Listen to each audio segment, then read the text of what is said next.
Dear friends, welcomes to my YouTube channel English word education Adda. आज के इस video में हम सभी लोग चर्चा करेंगे हाउ टू सॉल्व अनसीन पैसेजेज, यानी अनसीन पैसेजेज को हम कैसे सॉल्व करेंगे, इसके बारे में हम इस वीडियो में जानेंगे। यानी जो आपके अपठित गद्यांश से संबंधित जो प्रश्न आते हैं उसको हम कैसे सॉल्व करते हैं, ये आज का हमारा विषय है। और इस वीडियो में आज आप पूरी तरह से, यानी वीडियो के अंत तक आप पूरी तरह से समझ जाएंगे और जान जाएंगे कि जो अपठित गद्यांश होते हैं हमें इसको कैसे हल करना चाहिए और हल करते समय क्या क्या सावधानियां हमें रखनी चाहिए। इन सभी आवश्यक बातों के बारे में आज आपको जानकारी होने वाली है। तो आइए वीडियो शुरू करते हैं। वीडियो शुरू करने से पहले सभी से निवेदन करेंगे, जो भी इस चैनल को देख रहे हैं कृपया चैनल को सब्सक्राइब कर लें, बेल आइकन को प्रेस कर लें और वीडियो को दोस्तों में शेयर कर दें। तो आइए वीडियो शुरू करते हैं। देखिए, जो आपका ये अनसीन पैसेज है, इसमें ध्यान हमें रखना क्या है, कैसे हम इसको हल करें, इसके विषय में आज हम सभी लोग जानते हैं। देखिए, सबसे इम्पोर्टेंट चीज़ क्या है कि गद्यांश पर जो आधारित प्रश्न है उसके उत्तर हमें कैसे देना है और उत्तर देने से पहले हमें करना क्या क्या है, इन चीज़ों का हमें ध्यान रखना है। देखिए, सबसे पहले हमें क्या करना है, गद्यांश को बार बार पढ़ना। अब बार बार पढ़ने का मतलब है कि कम से कम हम 3 बार पढ़ें। अब 3 बार पढ़ने का तात्पर्य ये है कि हम उसको जब एक बार पढ़ेंगे कुछ हमको समझ में आएगा, दूसरी बार जब पढ़ेंगे तो कुछ और समझ में आएगा, और जब तीसरी बार पढ़ लेंगे तो हमें ज़्यादा से ज़्यादा उस गद्यांश यानी उस पैसेज के बारे में जानकारी हो जाएगी। उसके बाद में क्या करना है, गद्यांश को समझने में आवश्यक सभी शब्दों, वाक्यों या वाक्यांशों को रेखांकित या चिन्हित कर लेना। मतलब हमें क्या करना है कि अगर गद्यांश को समझने में जो भी आवश्यक शब्द हों, जो भी इंपॉर्टेंट शब्द आपको लगें, जो भी वाक्य लगें या वाक्यांश हों, उनको क्या करें, हम चिन्हित कर लें, उनको अंडरलाइन कर लें। उसके बाद क्या करें, कोई जब हम उसके आंसर को दे रहे हों तो कोई ऐसी बात ना लिखिए जो मूल गद्यांश में ना हो। मतलब कोई बाहर की चीज़ हम यानी उसमें नहीं लिखेंगे। यानी अनसीन पैसेजेज को अगर हम सॉल्व कर रहे हैं, उसमें हम उसके प्रश्नों के उत्तर को दे रहे हैं, तो कोई ऐसी बात हम ना लिखें जो उस मूल गद्यांश में ना हो। फिर उसके बाद क्या है कि सारांश में कहीं भी अपना मत व टिप्पणी ना दीजिए। मतलब अपनी तरफ से कोई चीज़ उसमें नहीं जोड़ना है। जो भी आपके पैसेज में है वो उसी से संबंधित आपको लिखना है, अपनी तरफ से कुछ नहीं जोड़ना है। फिर प्रश्नों की भाषा अपनी हो। मतलब जब हम प्रश्नों के उत्तर दे रहे हों तो हमें किस भाषा में लिखनी है, यानी अपनी लैंग्वेज में लिखनी है। मतलब कि हम अपने शब्दों में उसके उत्तर को दें। और फिर क्या करना है, प्रश्नों के उत्तर थर्ड पर्सन में लिखें। यानी जो हम आंसर दे रहे हैं वो थर्ड पर्सन के रूप में हम आंसर दें, उत्तर को लिखें हम। उसके बाद में सारांश की जो भाषा हो, सारांश की भाषा सरल, सीधी तथा केवल आवश्यक मात्र हो। मतलब उन्हीं शब्दों का प्रयोग करिए जो जरूरी हो, ठीक है, और बिल्कुल सरल और सीधे लहजे में आपको लिख देना है। उसके बाद में लंबे लंबे वाक्यों का प्रयोग नहीं करना चाहिए। यानी बड़े बड़े वाक्यों का प्रयोग करके आपको उत्तर नहीं देना है, छोटे वाक्यों के माध्यम से आपको उत्तर देना है। उसके बाद में फिर देखिए, कुछ ऐसे पार्ट्स आपको मिलेंगे जो होंगे कैसे, रेखांकित होंगे। तो रेखांकित पार्ट को आपको कैसे करना है उसके विषय में जानते हैं। देखिए, रेखांकित अथवा टेढ़े लिखे गए खंडों का स्पष्टीकरण करना। क्योंकि आपके पैसेज में क्या होता है, कुछ ऐसे पार्ट्स आते हैं जैसे कि यहाँ पे दिया हुआ है अंडरलाइन। ये पैसेज हमने ले लिया है और इस पैसेज में हम समझते हैं, देखिए अंडरलाइन वर्ड्स इसमें दिए हैं। तो अब ऐसे पार्ट्स को हम कैसे स्पष्टीकरण करेंगे, यानी कैसे उसको एक्सप्लेन करेंगे, उसके विषय में देखिए।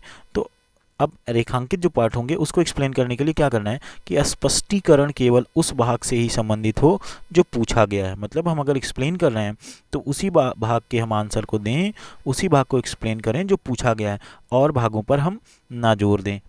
इसके बाद फिर क्या क्या, स्पष्टीकरण जो भी दें वो संक्षिप्त होना चाहिए, स्पष्ट हो तथा आवश्यक मात्रा में हो। मतलब जितनी ज़रूरत है उतनी ही बात कही जाए, उससे ज़्यादा ना हो, ये चीज़ हमें ध्यान रखना है। फिर स्पष्टीकरण अपनी भाषा में सरल रूप में लिखना चाहिए।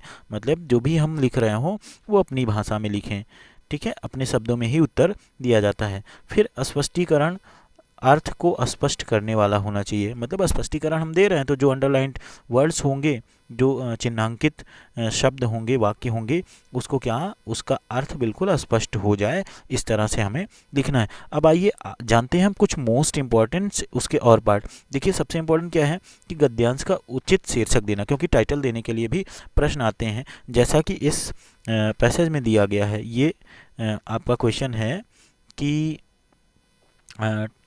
टाइटल भी सेलेक्ट करना होता है। तो टाइटल जैसे यहाँ पे दिया हुआ है कि give a suitable title to the web passage, ठीक है।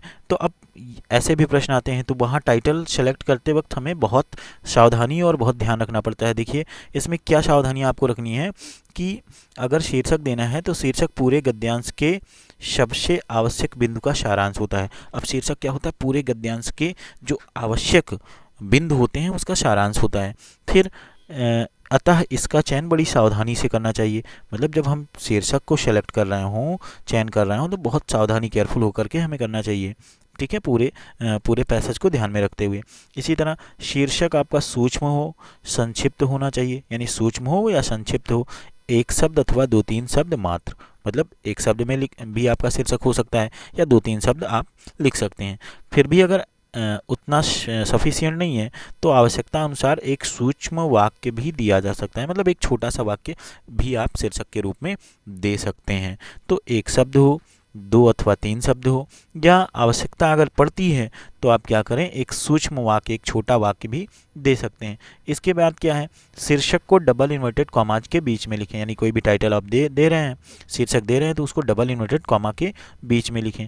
उसके बाद में क्या करना है कि शीर्षक में प्रयुक्त सभी शब्दों के प्रथम अक्षर लेटर, यानी जो फर्स्ट लेटर होगा सभी शब्दों के, यानी टाइटल हम दे रहे हैं तो टाइटल के सभी शब्दों के फर्स्ट लेटर को हम कैपिटल में लिखें। यानी शीर्षक का जो भी जितने शब्द होंगे शीर्षक में, उसके पहले अक्षर को, सभी शब्दों के पहले अक्षर को हम बड़े यानी कैपिटल लेटर में लिखेंगे, बड़े अक्षरों में लिखेंगे। अब देखिए उसके बाद जो इम्पोर्टेंट टॉपिक है वो क्या है, गद्यांश का सारांश देना।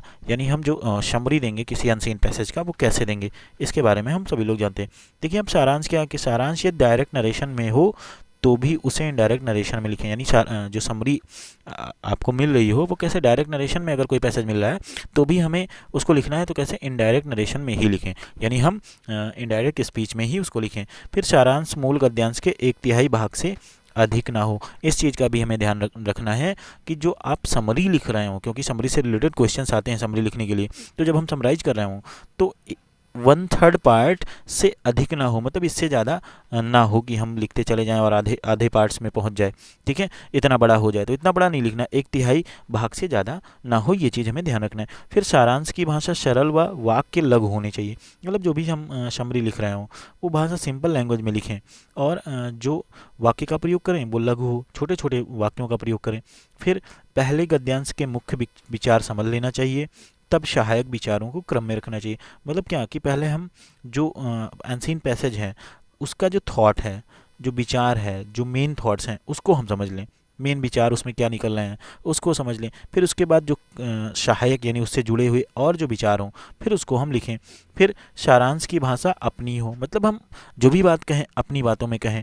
फिर गद्यांश में से आवश्यक शब्द लिए जा सकते हैं। मतलब जो हम अनसीन पैसेज जो हमको मिल रहा है उसमें से हम मेन वर्ड्स ले सकते हैं, सारांश लेते समय लिख सकते हैं। तो ये कुछ इंपॉर्टेंट चीज़ें थीं जो अपठित गद्यांश को कैसे हल किया जाए उसके संबंध में, यानी अनसीन पैसेजेस को हम कैसे सॉल्व करें उसके संबंध में कुछ आवश्यक महत्वपूर्ण जानकारियाँ थी जो हमने आपके साथ शेयर किया। और देखिए कुछ एक हमने अनसीन पैसेज भी लिया है आपको समझाने के लिए। तो अनसीन पैसेज जैसे ये दिया हुआ है, तो इस पैसेज को क्या करेंगे हम, जब 1 बार 2 बार 3 बार जब हम स्टडी करेंगे, ठीक है, तो हमको अच्छे से समझ में आ जाएगा कि Ashoka was at first dispose to follow the example of his father and grandfather and complete the conquest of the Indian peninsula. He invaded Kalinga 255 BC on the coast of Madras. He was successful in his military operation turn along. तो ऐसे ये पूरा passage दिया हुआ है। अब passage क्या है, हम 1 बार 2 बार 3 बार जब पढ़ेंगे तो हमें एक आइडिया मिल जाएगा, एक थॉट जो है वो हमको मिल जाएगा। अब उसके बाद क्या करें, हम इसमें जो भी हमको इम्पोर्टेंट वर्ड्स मिल रहे हैं उसको हम अंडरलाइन करते जाएं, ठीक है, जो भी हमको इंपॉर्टेंट वर्ड्स मिले उसको हम अंडरलाइन करते जाएं ताकि हमें जो आंसर देने में प्रॉब्लम ना हो, हम आसानी से आंसर को दे सकें।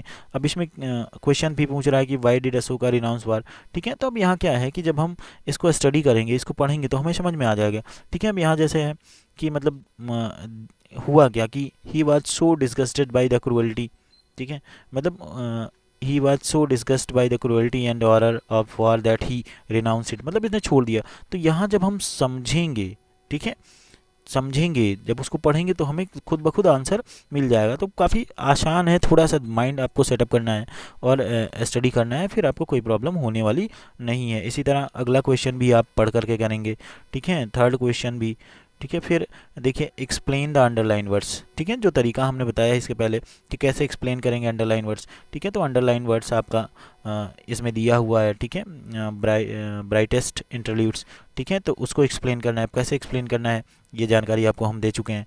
उसके बाद फिर क्या कह रहा है कि give a suitable title of the web passage. अब भाई सुइटेबल टाइटल देना है, सुइटेबल टाइटल देने के लिए क्या करना होगा आपको, मतलब पूरे पैसेज का 1/3 आपका हो, पूरे पैसेज का जो विचार है वो विचार मिलना चाहिए अपने शब्दों में, ठीक है। और ज़रूरत पड़े तो आप पैसेज के कुछ वर्ड्स को उसमें इंक्लूड कर सकते हैं। इसके बाद देखिए लास्ट क्वेश्चन दे रहा है कि find the words from the passage which means attack, principal, ठीक है, और चैरिटी।